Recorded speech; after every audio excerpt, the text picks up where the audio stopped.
د سکندر خان شیرپا صاحب د چارسدي ضلعي تنظیم د منځني او د باړیبندانو چې کوم نوکر تنظیم دی د هغې د دې نه علاوه د لالا پارټي ملګري چې هغوی په دې غټ غم کې موږ سره ډېر ملاتړ وکړو زموږ راډګېرنه وکړه او زموږ د هغه مې غلط کړو د هغې شکریا ادا کړو هغې الفاظ که خو د هغې شکریا نه ادا کېږي خو بهرحال یو رسمي شکریا مونږ د هغې ټولو ادا کوو زما پلار نثار ناظم هغه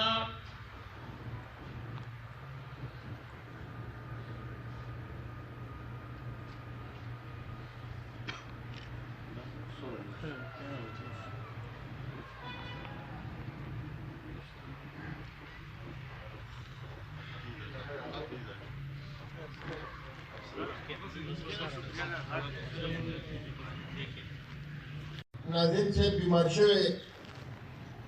بیا هغوی وفات شوي بیا که د هغه لومړۍ ورځ وه که دویمه وه که درېیمه وه دې خاندان په دې غم کې برابر شریک وو په د هغې د چیرمین په حیثیت زه د خپلو مشرانو او د پارټۍ د عهدهدارانو شکریا ادا کوم عزتمندو مشرانو نن که دا تعزیتي اجلاس موږ دلته ایښی دا زموږ د پارټۍ دپاره دا څه نوې خبره نه ده زموږ مشرانو کله چې زموږ کارکونو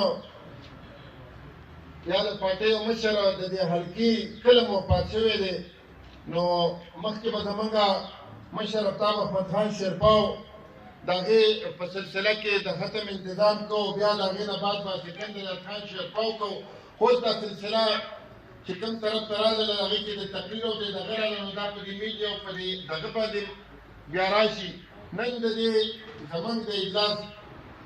مقصد د هغه په شخصیت باندې څو خبرې کول دي او خصوصا موږ نورو خلکو ته د دې علاقې نورو نفس ته دا پیغام ورکوو چې څوک خپل ژوند د ولس د خدمت لپاره وقف کړي نو بیا د هغه د مرګ نه بعد هم هغه د ولس په زړونو کې ژوندی زموږ نثار ناظم دا یو فرد نه و د ده غم دا صرف د ده د کور نه دی د ده د خپلوانو نه دی یوازې د قومي وطن پارټۍ نه دی دا د دې ټول ولس غم دی ناظم صاحب که سیاست کړی که هغه آغاز د تحریک نه کړی د کسان تحریک کې نو په ایماندارۍ سره به هغه خپل جدوجهد کو او د هغه مقصد د عوامو خدمت و بیا که هغه په عوامي نشنل پارټۍ کې و نو تقریبا د 93-94 نه زما او د هغه ټکراو دا و په تاڼه کې کېده دا یو حقیقت خبره ده که د دې زموږ د دې علاقې د دوو کسانو که مسله به په پوره پټي راغله که یا په هسې په څه باندې هغه وختي ته وایي جګړه راغله او تاڼې ته به خبره راغله نو زه به د خپلې پارټۍ د طرفه راتلم او هغه به د خپلې پارټۍ د طرفه راتلو زما او د هغه ټکراو به په دغه ځای کې د میرزا په کمره کې وو او پهل به هغه کوو زه دا نه یم چې پهل به ما کوو او پهل به هغه کوو چېرې دا کور یې نه وغو ما وویل چې بس څنګه ناظم صاحب ستا خوښه ده نو د هغې نه هماغه ځای کې به خبره ختمه شوه پایار قدر ته په سوونو واقعګانې داسې دي که دې یو بیانوم هغه ډېر سپین ویل خو زه به تاسو کوم چې په سوونو واقعګانې هغه داسې دي چې د هغه په زړه کې بغض کینه او حسد نه و په دې ځای کې د یو 302 روح او چې کله کس ته سزا ورکړی شوه هغه کس ته هغه اختلاف هم لره او په خدای یقین کې چې زه رالم او ما ورته خبره وکړله په یو هفته کې ځان سره ملګري چې هغې کې اوس هغه ملګري زمونږ افضلخان ممبر صاحب هغه هم هغې کې ډېر اهم کردار و یا زمونږ خانګل علي صاحب چې هغه هم اوس په دې دنیا کې نشته خو ناظم صاحب کې دا بغض کینه او دا حسد نه و هغه عمر له هغه چې خبره کړې حق خبره کړې، هغه په میرټ باندې خبره کړې او هغه اورېدونکی سړی و، هغه دومره اورېدونکی و چې دلته زمونږ د ممتاز زمونږ د یو کونسل چیرمن دی ناست و، راځي په هر وخت کې سړي کې په خبره باندې خفګان، خو ما ته په خدای یقین کوي ما ته ویې هغه تنظیم او دغه جوړېده نو دا د ناستې ما ته ویې یاره د هر څه ممتاز یکجا کولی شي او ممتاز د دې نه سوا بې بل څه انتظار نشته، خو زمونږ بدون ډډه سړک وه او هغه اصلي زمونږ نه نن مسمردي جدا کړه، مرګې حق دی،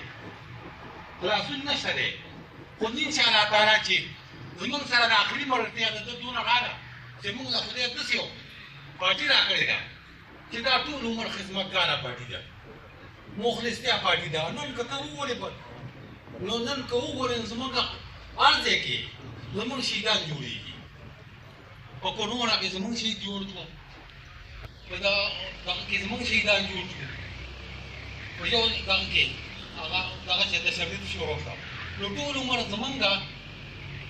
شهیدانو ملګرو شهید دغه ورکړې قرباني. زه به دا ووایم چې موږ له خدای داسې مشر راکړی دی چې ایماندار مشر دی، ځکه چې د افغانۍ ادارې موږ ته تېره کړې ده دغه چې وویل چې